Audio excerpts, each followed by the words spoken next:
Your safety comes first with the First Alert Radar Network. First just got faster. Every time you visit Parker's Kitchen, your support makes a difference, impacting education for kids of all ages.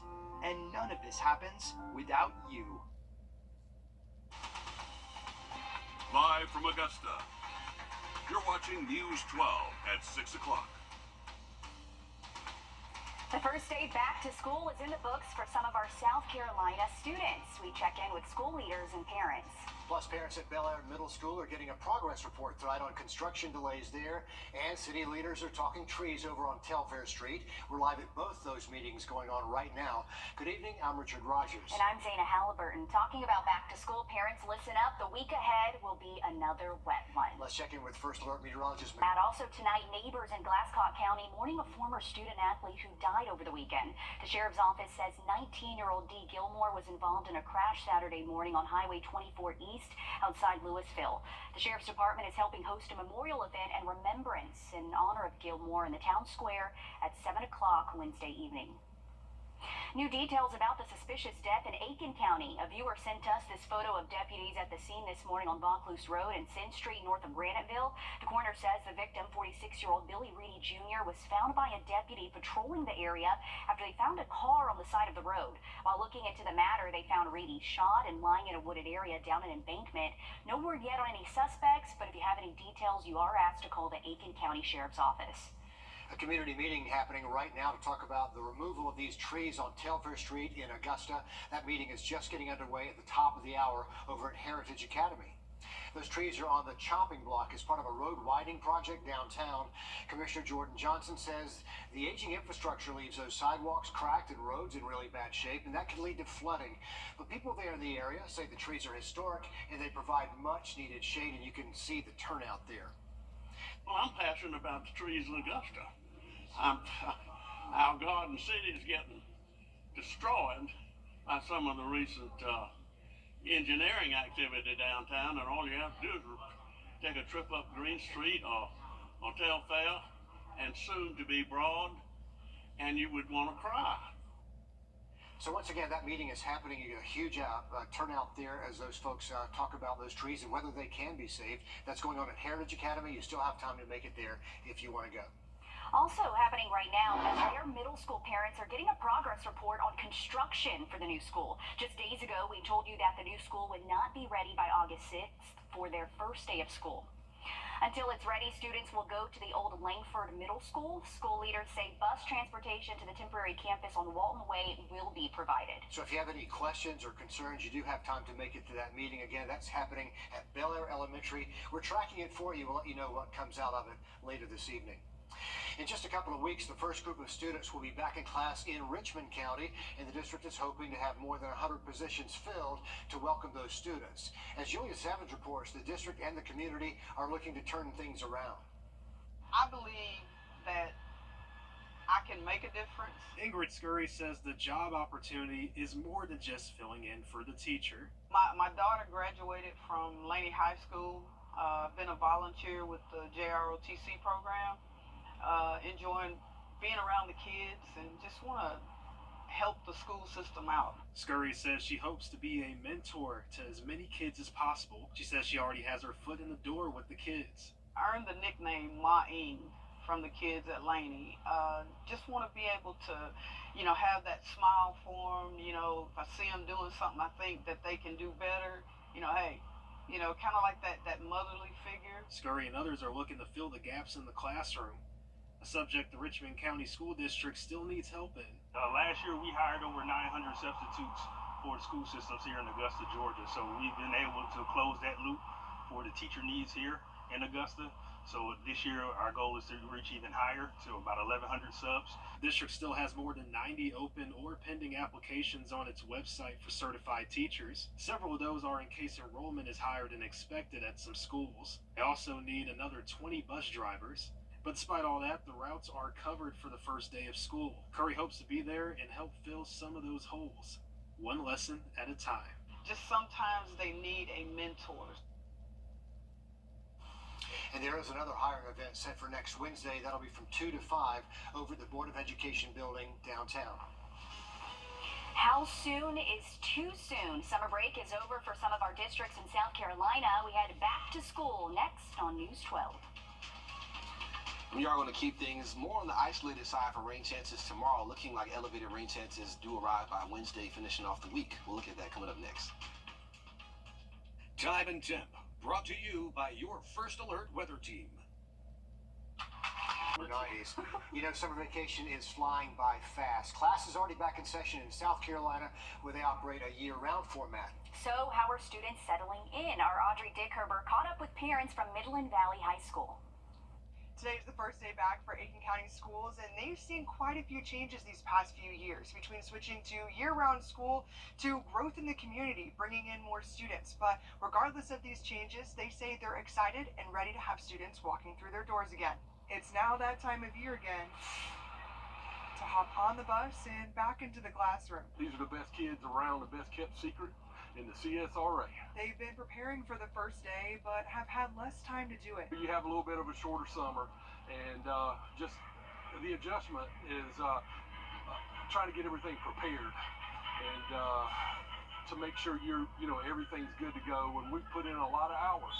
My counselors, my teachers, everybody just put in a ton of hours getting everything ready. But they are the only ones who have been preparing. Looking forward to this year being a good year. Her daughter is an incoming freshman, and even though it's her first year in high school, it won't be her first time doing year-round school. We started year-round school, so it worked out pretty good. I mean, 2 weeks in October and 2 weeks for spring break, so it worked out pretty good. And at Midland Valley High, they're excited to see more students walking the halls. It's a lot, but that's okay. You know, the more the merrier, and we're just about loving kids and doing what's right for them. One parent says it's been an easy transition. Speaking with the people in the office, they're really sweet, and I look forward to starting school at a different school and just trying something different. Parents told me they're excited to see what their kids will accomplish this school year and actually have them home more throughout the year. At Midland Valley High School, Audrey Dickerber, on your side. By now, they're getting that first round of homework done, I hope. Ooh, well, you know what? The first day of school, usually I didn't get homework. It was more about just meeting the teachers, Yes. right, and your friends again. So if you're lucky. getting that homework, make I'll sure it take gets that done on start. time. Well, speaking of getting back to the classroom, it wouldn't be the same without some back-to-school pictures. That's right. Some of our awesome parents at home sending in photos for their students' first day back outfits, and you can see them right here.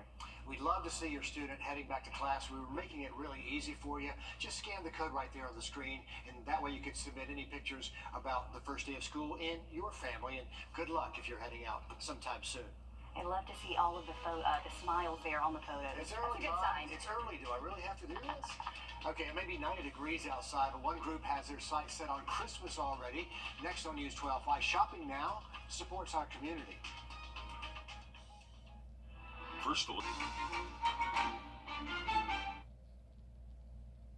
Just a quick update of this progress report meeting for Bel Air Middle School going on there at Bel Air Elementary. You know, we told you the new school would not be ready by opening day, so that's going to be the first day of school on August 6th. And until it's ready, those students will go to the old Langford Middle over on Walton Way.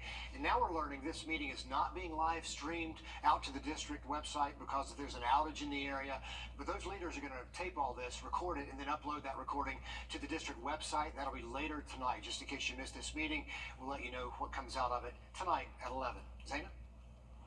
Get ready for the winter season early this year with scarves, blankets, and hats. That's what you'll find at the Tri-Development Center of Aiken County, where they're hosting their Christmas and July craft sale. Handmade items all created by members at the Tri-Development Center to help you help them continue their mission. It's fun and exciting. Taylor Horn has been coming to the Tri-Development Center of Aiken County for a couple of years. Just recently, she made it her mission to learn how to knit.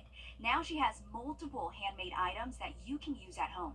Hats and scarves and everything. I just like doing it. The Tri-Development Center of Aiken County serves people with disabilities, providing support, independence, and community service opportunities to all who walk through their doors. They started the group, the North Augusta Knitters, as a way to give back.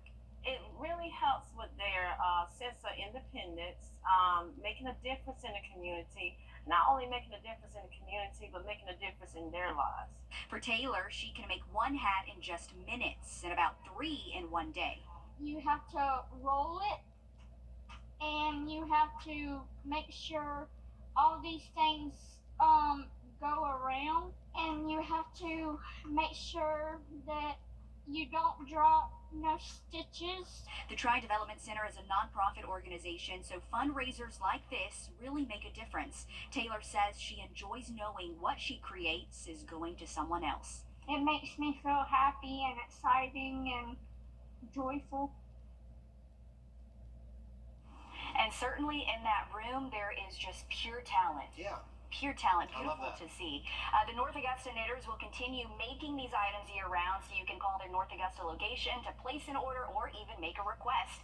And soon they'll start crafting hats, blankets, and scarves to reflect schools and football teams as we head into fall. You know, fall and cooler weather can't be that far away. Although from here it seems like forever, but they're doing great work, and those proceeds benefit the project as well as programs and activities there at the Tri Development Center. And you can find out much more about all this on our website. On your sideline. Later this week marks the start of the Paris Olympics. Then they'll regroup and begin the Paralympics, and that's where you'll find Johnson native Ellen Geddes competing. She qualified in women's wheelchair, foil, and epee. You have to be prepared to lose. Like, don't think you're gonna go out there and like wreck face the first time you go. It's gonna be bad. A concept that became as familiar as her chair. The first few years of my fencing career were also learning how to like live in a chair. And so I think the more balanced I got and the more confident I got from like my existence in the wheelchair. Geddes broke her back in a car accident in 2011. The once competitive equestrian athlete turned to fencing shortly after. I kind of had to relearn how to be competitive to do fencing. Being super calm on the fencing strip, especially the way that I did it, didn't really work. I don't really do quitting, so I kept it up and finally started being successful and finally started winning. And then she won some more, enough to qualify for the Tokyo Olympics and now Paris, finding a way to break history in the process. This is the first time a woman in the U.S. has qualified for 2 subsequent games in 20 years, so that's pretty cool. The bigger picture finally coming together. It is a bit of a puzzle, and that you can just get more successful at it the more you do it, figuring out your opponent, kind of tricking them to do the wrong thing. Everyone from the CSRA hopes that she can make that happen and bring a medal back home. It happens August 28th to September 8th. Well, thank you, Alyssa, for that. Definitely wishing her much success and congratulations on making history. As far as the forecast for ahead, below average temperatures just about every day. We'll look at the forecast one more time coming up. We are looking at temperatures staying warm as we continue through sunset down towards those low 80s by later tonight. Waking up tomorrow, we'll be in those low 70s and it'll be a mild and muggy start. As far as looking at high temperatures for the rest of the work week going into the beginning of the weekend, below average every day, and we'll be in the upper 80s by Thursday. Continuing that trend into the weekend, so definitely looking forward to some slightly cooler temperatures out there. Rain chances do go up, and we also keep cloud cover around just about every day as well, helping to keep those temperatures below average, and our mornings will be near 70 most days this week. Mikhail, thanks very much. Our next live update comes at the top of the hour at 7 o'clock over on 26 News. And then join us back on News 12 at 11.